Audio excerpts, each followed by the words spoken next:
Zaman Khulafaur Rasyidin, perang, perjanjian, dan pengusiran bangsa Yahudi dari Madinah.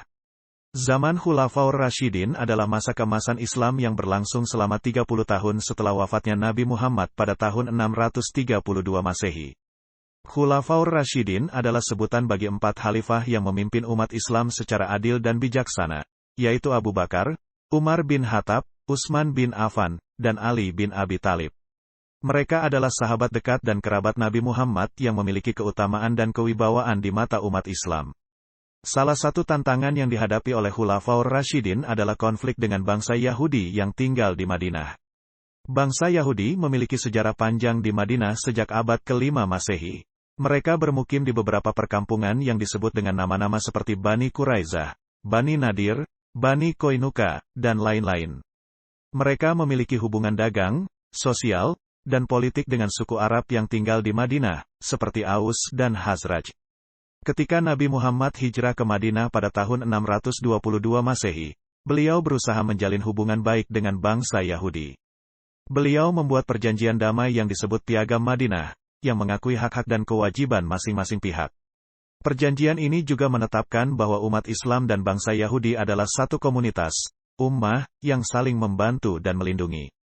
Namun, perjanjian ini tidak bertahan lama.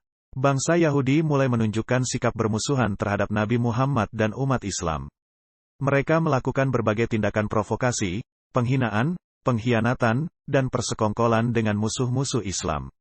Akibatnya, mereka harus menghadapi hukuman dan sanksi dari Nabi Muhammad dan Khulafaur Rasyidin. Perang pertama yang melibatkan bangsa Yahudi adalah Perang Badar pada tahun 624 Masehi. Perang ini terjadi antara umat Islam yang dipimpin oleh Nabi Muhammad dengan kaum Quraisy dari Mekah yang ingin memusnahkan Islam. Bangsa Yahudi dari Bani Qainuqa mendukung kaum Quraisy dengan memberikan informasi rahasia tentang gerakan umat Islam. Mereka juga menghasut suku Arab di Madinah untuk meninggalkan perjanjian damai dengan Nabi Muhammad. Setelah umat Islam memenangkan Perang Badar, Nabi Muhammad mengepung perkampungan Bani Qainuqa selama 15 hari. Akhirnya, mereka menyerah dan bersedia meninggalkan Madinah dengan membawa harta benda mereka.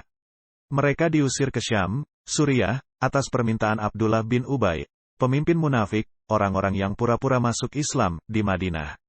Perang kedua yang melibatkan bangsa Yahudi adalah Perang Uhud pada tahun 625 Masehi. Perang ini terjadi antara umat Islam dengan kaum Quraisy yang ingin membalas kekalahan mereka di Perang Badar. Bangsa Yahudi dari Bani Nadir mendukung kaum Quraisy dengan memberikan bantuan logistik dan senjata. Mereka juga berusaha membunuh Nabi Muhammad dengan melemparkan batu dari atas benteng mereka. Setelah umat Islam mengalami kekalahan di Perang Uhud, Nabi Muhammad mengepung perkampungan Bani Nadir selama 15 hari. Akhirnya, mereka menyerah dan bersedia meninggalkan Madinah dengan membawa harta benda mereka. Mereka diusir ke Khaybar, sebuah oasis yang dikuasai oleh bangsa Yahudi di utara Madinah. Perang ketiga yang melibatkan bangsa Yahudi adalah Perang Khandaq pada tahun 627 Masehi. Perang ini terjadi antara umat Islam dengan gabungan pasukan kaum Quraisy, bangsa Yahudi, dan suku Arab lainnya yang ingin menghancurkan Islam. Bangsa Yahudi dari Bani Quraizah mendukung gabungan pasukan dengan membuka pintu kota Madinah untuk mereka. Mereka juga memutuskan perjanjian damai dengan Nabi Muhammad dan menyerang kaum muslimin dari belakang. Setelah umat Islam berhasil mempertahankan Madinah dengan menggali parit, Khandaq, di sekitar kota, Nabi Muhammad mengepung perkampungan Bani Quraizah selama 25 hari. Akhirnya, mereka menyerah dan bersedia menerima hukuman sesuai dengan hukum Taurat yang dibacakan oleh Sa'ad bin Mu'az, pemimpin suku Aus yang bersekutu dengan Nabi Muhammad. Hukuman tersebut adalah memenggal leher para pejuang laki-laki dan merampas harta benda mereka. Para wanita dan anak-anak dijadikan tawanan dan dibagi-bagikan kepada kaum muslimin. Setelah perang-perang tersebut, Nabi Muhammad masih berusaha menjalin hubungan baik dengan bangsa Yahudi yang tersisa di Madinah dan sekitarnya. Beliau membuat beberapa perjanjian damai dengan mereka, seperti 1. Perjanjian Hudaibiyah pada tahun 628 Masehi. Perjanjian ini terjadi antara umat Islam dengan kaum Quraisy yang mengakui eksistensi Islam dan memberikan kelonggaran bagi umat Islam untuk beribadah di Mekah. Perjanjian ini juga melibatkan bangsa Yahudi dari Khaybar yang berjanji tidak akan membantu musuh-musuh Islam.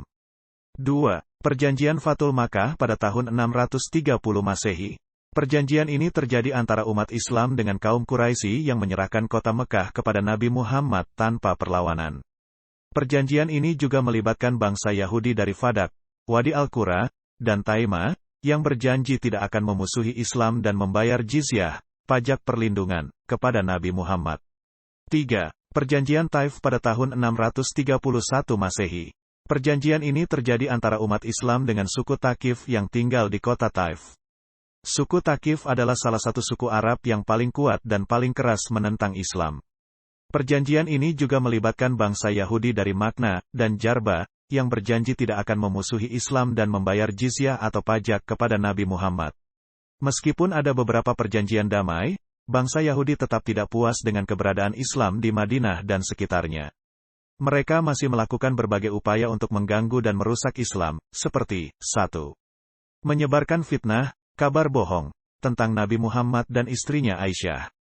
2. Menyembunyikan ayat-ayat Taurat yang menyebutkan tentang kedatangan Nabi Muhammad.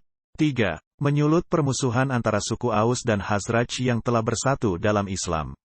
4. Menyelundupkan senjata kepada musuh-musuh Islam.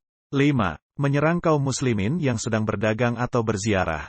Akibatnya, Nabi Muhammad dan Khulafaur Rasyidin harus mengambil tindakan tegas terhadap bangsa Yahudi, seperti 1. Menyerang dan menaklukkan Khaybar pada tahun 628 Masehi.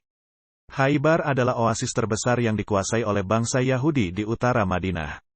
Nabi Muhammad memimpin pasukan umat Islam yang berjumlah 1.400 orang untuk menyerang Khaybar. Pertempuran berlangsung selama beberapa hari, dengan menghadapi perlawanan sengit dari bangsa Yahudi yang berlindung di dalam benteng-benteng mereka. Akhirnya, umat Islam berhasil menaklukkan Khaybar dan membagi tanah dan harta benda mereka. Bangsa Yahudi diperbolehkan tinggal di Khaybar dengan syarat membayar setengah hasil panen mereka kepada Nabi Muhammad. 2. Menyerang dan menaklukkan Fadak, Wadi Al-Qura, dan Taima, pada tahun 629 Masehi. Fadak, Wadi Al-Qura, dan Taima, adalah oasis lain yang dikuasai oleh bangsa Yahudi di sekitar Madinah. Nabi Muhammad mengirim pasukan umat Islam yang dipimpin oleh Ali bin Abi Thalib, Khalid bin Walid, dan Amr bin Ash untuk menyerang oasis tersebut. Pertempuran tidak berlangsung lama, karena bangsa Yahudi tidak mampu bertahan. Mereka menyerah dan bersedia membayar jizyah kepada Nabi Muhammad. 3. Menyerang dan menaklukkan Makna dan Jarba, pada tahun 631 Masehi. Makna dan Jarba adalah oasis terakhir yang dikuasai oleh bangsa Yahudi di selatan Madinah. Nabi Muhammad mengirim pasukan umat Islam yang dipimpin oleh Ali bin Abi Thalib untuk menyerang oasis tersebut. Pertempuran berlangsung singkat, karena bangsa Yahudi tidak memiliki kekuatan untuk melawan. Mereka menyerah dan bersedia membayar jizyah kepada Nabi Muhammad. Dengan demikian, pada akhir zaman Khulafaur Rasyidin, bangsa Yahudi telah diusir dari Madinah dan sekitarnya. Mereka tidak lagi memiliki pengaruh dan kekuasaan di wilayah tersebut. Mereka harus tunduk kepada hukum Islam dan membayar pajak perlindungan kepada pemerintah Islam. Zaman Khulafaur Rasyidin adalah masa keemasan Islam yang penuh dengan perjuangan dan prestasi. Salah satu perjuangan yang dilakukan oleh Nabi Muhammad dan Khulafaur Rasyidin adalah menghadapi konflik dengan bangsa Yahudi yang tinggal di Madinah dan sekitarnya. Bangsa Yahudi merupakan salah satu musuh terbesar Islam yang selalu berusaha menggagalkan dakwah dan misi Nabi Muhammad. Nabi Muhammad dan Khulafaur Rasyidin menghadapi bangsa Yahudi dengan bijaksana dan adil. Mereka berusaha menjalin hubungan baik dengan mereka dengan membuat perjanjian damai yang menghormati hak-hak dan kewajiban masing-masing pihak.